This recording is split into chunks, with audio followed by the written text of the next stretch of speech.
وسایل لازم برای این صندل زیبامون.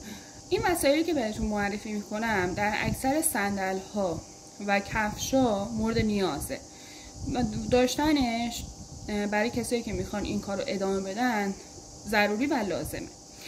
اولین وسیله که ما نیاز داریم چسب آهنه که من از مارک سینا استفاده میکنم. به صورت پمادیشو بگیرید، کارایش باش راحت تره.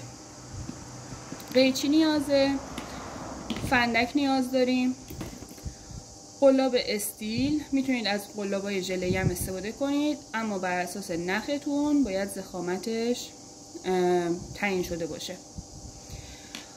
ما به درفش احتیاج داریم، نخ مکرومه، نخ کتان. میتونید شما باهاش صندل درست کنید. من از مکرومه تک سوزن استفاده میکنم. تو رنگ بندی های مختلفش هم تو بازار موجوده، هم توی سایت ها و کانال های مختلف. برای هر صندل حدوداً برای این صندلی که میخوایم آموزشش رو بدیم 150 گرم تا 100 گرم نیازه، ولی بسته هاش معمولاً که به این صورت هستن 200 گرمیه. ما به چرم مصنوعی احتیاج داریم. میتونید از چرم طبیعی هم استفاده کنید، ولی من برای صندل ترجیح میدم از چرم مصنوعی استفاده کنم که همرنگ نخی که انتخاب میکنید باشه. ما به زیره احتیاج داریم که زیره ها در سایزها و مدل های مختلف موجوده. حالا بستگی داره به مدلی که دوست دارید انجام بدید. من دوست داشتم یه ذره صندلم راحت تر باشه، این مدل رو انتخاب کردم.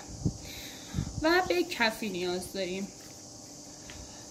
عزیزان، به این میگن زیره، به این میگن کفی. خیلی اینو کفی میگن ولی این اسمش زیره است. کفی هم همین کفی های معمولی بازاره، ولی من حالا بهتون آموزش میدم که چجوری این کفی محکم میشه و چرم مصنوعی اصلا برای چی به کار میره. این از آموزش لوازم این کار.